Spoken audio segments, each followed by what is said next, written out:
Media സ്റ്റോറിയിലേക്ക് എല്ലാ മാന്യ പ്രേക്ഷകർക്കും സ്വാഗതം. നിരവധി ആവശ്യങ്ങൾ ഉന്നയിച്ചുകൊണ്ട് സർക്കാർ ജീവനക്കാരും അധ്യാപകരും FSCTയുടെ നേതൃത്വത്തിൽ ചീഫ് ഇലക്ഷൻ ഓഫീസിലേക്കും ജില്ലാ കളക്ടറേറ്റിലേക്കും പ്രതിഷേധ മാർച്ച് നടത്തി. ജനാധിപത്യത്തിന്റെ ഉത്സവങ്ങളാണ് തിരഞ്ഞെടുപ്പുകൾ. ഈ തിരഞ്ഞെടുപ്പുകൾക്ക് നേതൃത്വം നൽകുന്നതാകട്ടെ തിരഞ്ഞെടുക്കപ്പെട്ട ഉദ്യോഗസ്ഥർ. എന്നാൽ ഈ കഴിഞ്ഞ നിയമസഭാ തിരഞ്ഞെടുപ്പിന് നേതൃത്വം നൽകിയിരുന്ന ആയിരക്കണക്കിന് ഉദ്യോഗസ്ഥന്മാർക്കാണ് വോട്ടവകാശം നിഷേധിക്കപ്പെട്ടത്. ഹൈക്കോടതി നിർദ്ദേശം നൽകിയിട്ട് പോലും ഈ പ്രശ്നങ്ങൾക്ക് പരിഹാരം കണ്ടെത്താൻ ഉത്തരവാദിത്തപ്പെട്ടവർ തയ്യാറാകുന്നില്ല. വോട്ടർ പട്ടിക പരിഷ്കരണവുമായി ബന്ധപ്പെട്ട് നിരവധി മാസങ്ങളെടുത്താണ് BLOമാർ അവരുടെ ജോലി നിർവഹിച്ചത്. മേലുദ്യോഗസ്ഥന്മാരുടെ കടുത്ത സമ്മർദ്ദവും മിക്ക BLOമാർക്കും ഉണ്ടായിരുന്നു. ഈ സമ്മർദ്ദം താങ്ങാനാകാതെ നിരവധി BLOമാരാണ് ജീവനെടുത്തത്. ഈ സാഹചര്യത്തിൽ പോലും BLOമാർക്ക് പ്രഖ്യാപിച്ച വേതനം നൽകാൻ ഇലക്ഷൻ കമ്മീഷൻ ഇതുവരെ തയ്യാറായില്ല. തിരഞ്ഞെടുപ്പ് പ്രക്രിയയുമായി ബന്ധപ്പെട്ട് നിരവധി പ്രവർത്തനങ്ങളാണ് BLOമാർ നിർവഹിച്ചത്. 85 വയസ്സ് കഴിഞ്ഞവർ, ഭിന്നശേഷിക്കാർ, കിടപ്പ് രോഗികൾ എന്നിവർക്ക് വോട്ട് ചെയ്യുന്നതിനുള്ള ഹോം വോട്ടിംഗ്, എല്ലാ വീടുകളിലും സ്ലിപ്പ് നൽകൽ, ബൂത്തിൽ വോട്ടർമാരെ സഹായിക്കൽ തുടങ്ങിയ എല്ലാ പ്രവർത്തനങ്ങളും BLOമാർ കൃത്യമറ്റ രീതിയിലാണ് നിർവഹിച്ചത്. ഈ സാഹചര്യത്തിൽ പോലും BLOമാർക്ക് അർഹതപ്പെട്ട വേതനം നൽകാൻ ഇലക്ഷൻ കമ്മീഷൻ തയ്യാറാകുന്നില്ല. മലപ്പുറം ജില്ലയിലെ പെരിന്തൽമണ്ണയിൽ പോളിംഗ് ദിവസം തന്റെ ബൂത്തിൽ ജോലി ചെയ്തുകൊണ്ടിരുന്ന BLOയെ ചില പോലീസ് ഉദ്യോഗസ്ഥന്മാർ അകാരണമായി കൈയേറ്റം ചെയ്യുന്ന സാഹചര്യം ഉണ്ടായി.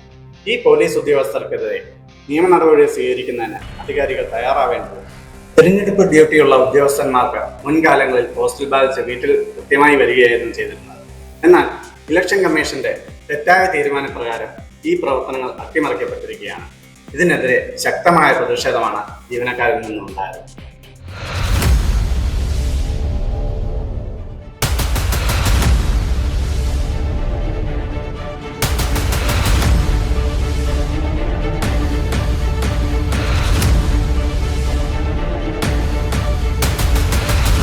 ഓഫീസർമാരായ സംബന്ധിച്ചിടത്തോളം അവർ കഴിഞ്ഞ ഒരു വർഷക്കാലം നടത്തിയിട്ടുള്ള പ്രവർത്തനം ഏത് തരത്തിലുള്ള പ്രവർത്തനമാണ് നടത്തിയിട്ടുള്ളത് എന്ന് BLOമാരായിട്ടുള്ള ആൾക്കാർക്ക് കൃത്യമായിട്ടും ബോധ്യമുണ്ടാവും, സാധാരണക്കാർക്കായിട്ടുള്ള ആൾക്കാർക്കും ബോധ്യമുണ്ടാവും. കഴിഞ്ഞ വർഷം ഓഗസ്റ്റ് മാസം 2 2025 ഓഗസ്റ്റ് മാസം 2 ഒരു പ്രസ് നോട്ട് റിലീസ് ചെയ്തിട്ടുണ്ട്. ചീഫ് ഇലക്ഷൻ കമ്മീഷൻ ഒരു പ്രസ് നോട്ട് റിലീസ് ചെയ്തിട്ടുണ്ട്. ആ പ്രസ് നോട്ടിൽ പറഞ്ഞിട്ടുള്ളത് BLOമാരുടെ വേതനം, BLOമാരുടെ ഓണറേറിയം 6000 രൂപയിൽ നിന്നും 12000 രൂപയായി മാറ്റുമെന്നുള്ളതാണ്. ആ 6000 രൂപയിൽ നിന്നും 12000 രൂപയായി മാറ്റുമെന്ന് പറഞ്ഞിട്ടുണ്ട് എങ്കിലും ഇതുവരെയും അത് പ്രാവർത്തികമാക്കുന്ന തരത്തിലേക്ക് വന്നിട്ടില്ല എന്നുള്ളതാണ് ഞങ്ങൾ ഉന്നയിക്കുന്ന രണ്ടാമത്തെ പ്രശ്നം. ജനാധിപത്യത്തിന്റെ ഉത്സവമാണ് എല്ലാ തെരഞ്ഞെടുപ്പുകളും.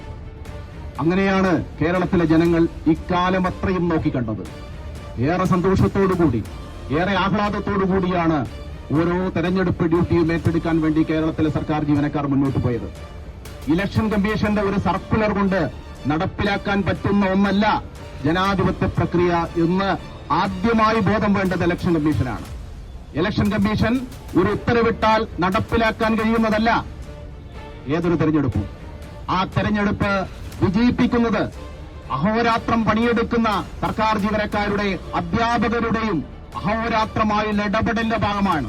രാപകലില്ലാതെ മുറക്കുമൊഴിഞ്ഞ് പ്രവർത്തിച്ചതിന്റെ ഭാഗമായിട്ടാണ് ഓരോ തെരഞ്ഞെടുപ്പും വിജയത്തിന്റെ പദത്തിലേക്ക് എത്തിക്കാൻ വേണ്ടി നമുക്ക് കഴിഞ്ഞത്. ആ ഉത്തരവാദിത്തം എന്താ ഇലക്ഷൻ കമ്മീഷൻ കാണാൻ കഴിയാതെ പോയത്?